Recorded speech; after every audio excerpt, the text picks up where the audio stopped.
Just a few hours ago, overcoming the obstacle of ethnic and sectarian divides, the Iraqi parliament approved a new and inclusive government, one that has the potential to unite all of Iraq's diverse communities for a strong Iraq, a united Iraq, and to give those communities the chance to build the future that all Iraqis desire and deserve.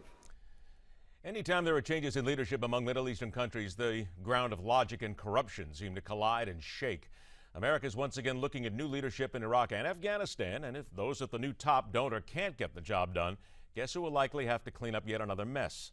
Welcome back to Midpoint. The former NYPD Commissioner and at one time the interim Interior Minister of Iraq, now CEO of the Kerik Group and a true insider on intelligence and keeping America safe, Bernie Kerik. Bernie, good to see you again. Thanks for joining us. Thank you, sir. Is this another great example, the new leadership in Iraq, as meet the old boss, meet the new boss, same as the old boss? Well, we hope not. Look, the old boss, especially after the American coalition left, the old boss, did what he wanted to do with the Sunni population. He ostracized the Kurds. Up until 3 or 4 months ago, he kept about $8 billion from them, Maliki, from the Kurds, well-needed resources and funds. And we can only hope that the new administration, that the new Iraqi administration doesn't do that and basically does what he has to do to secure the country. And the only thing what that's going to take is he's going to have to work with the Kurds. He's going to have to work with the Sunnis. And we can only hope that gets done. But as of, for the last few years, that has not been the case. Is it not fair to say, though, Bernie, that when you look at what Al-Maliki did and we look at the level of corruption, as I mentioned just a couple of moments ago, that no matter who gets in office in Iraq, the first question out of the mind has to be, how connected are they? What's the wiring going on underneath the hood here? And exactly where all the corruption has now moved to instead of gone away? Well, that's been the history, and you can only hope that at this point, especially given that they need American support right now, especially up in the north, you can only hope that doesn't happen. But, I remember back when the new Minister of Interior was appointed, when I was still in Iraq in 2003, when Nouri Badran came into office, the first thing he wanted to know was, where was the money? Who controlled the money? How could he have access to the money? And that's what a lot of these guys are looking for, to get in there and pilfer. So hopefully that's not the case with the new administration. And with the infusion of this new coalition that's supporting Iraq and giving resources, going to be giving resources to it, you hope they stay on top of this. Leon Panetta, the former defense secretary for President Obama, has been very critical of the president, basically saying, if you had listened to my advice on the U.S. troop levels in Iraq, we simply wouldn't be here today. Do you agree with Leon Panetta? Yeah, I'd have to agree with him, not only on the troop levels, but on the fact that, we pulled out of Iraq. Pulling out of Iraq gave Al-Maliki an open forum to do as he pleased. We had no intel on the ground, and it was a really, really bad move. And I think it's something we have to learn from. But I think both on the troop level issue and on the pulling out issue, I think it was bad for us. It was bad for Iraq and bad for the region.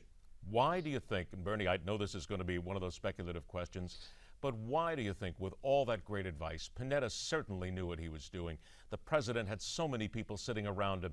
They knew what was going on there militarily. How could anybody be so foolish as to simply look past what was now, and we all know, was pretty sound advice? Well, I think this goes back to political correctness in politics. The president campaigned on getting out of Iraq. If you look over the last few years, everything he focused on was getting out of Iraq. And he wanted out, and rightfully so, I guess, in many ways.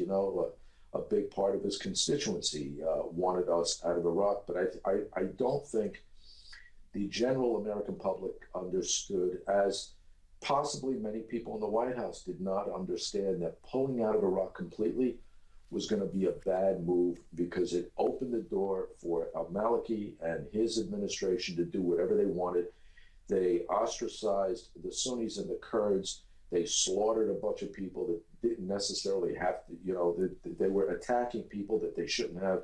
And it made matters much worse.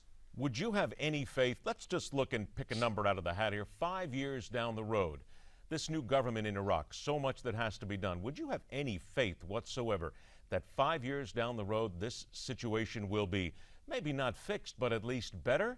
I mean, certainly the American people don't see any reason to have that optimism. Well, I think there's two major issues. One, there's the Iraq issue in itself, and then there's the whole, radical Islamic issue that is having a major impact on Iraq. The radical Islamic issue, fighting terror, fighting radical Islam, going after the people that despise our country and freedom and democracy, that's going to last for decades. For decades. It's not going to be over in 5 years or 10 years. That's going to last for a long time, and whether it's in Iraq or Syria or wherever, that fight is going to continue. And if we don't fight it over there, we're going to fight it here in a big, big way. On the Iraq end, I think it's all going to depend on how much influence the American government has and the British and the other coalition governments has in making Iraq do what they're supposed to do.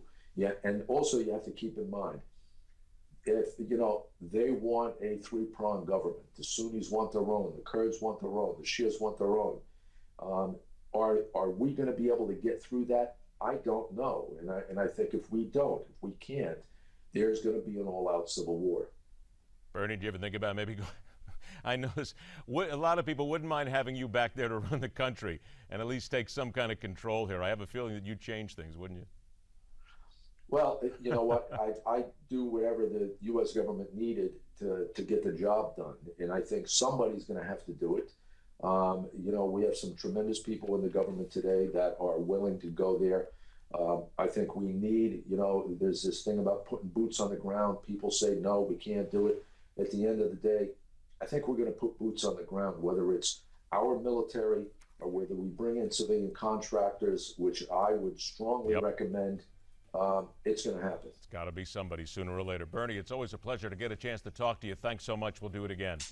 Thank you, sir. All right, later on this hour, Around the Dial for another shot of political correctness with Kevin Jackson.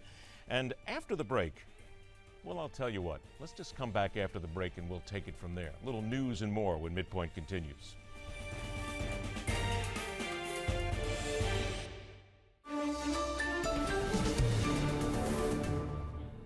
Unemployment is below 6% for the first time in more than 4 years. I'm Francesca Page, and this story tops your Newsmax Now update. The Labour Department says employers added almost 250,000 jobs last month, but some economists warn that a reported dip in hourly wages could pose a threat to the fragile economy.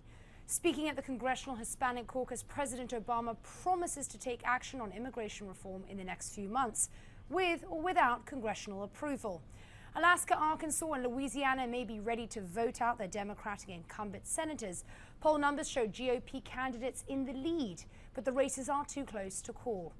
In the waters off South Australian coast, two sharks fight over territory. A wildlife enthusiast took the video last year, but just recently posted it. That's your Newsmax Now update. Stay tuned for more coming your way in 30 minutes.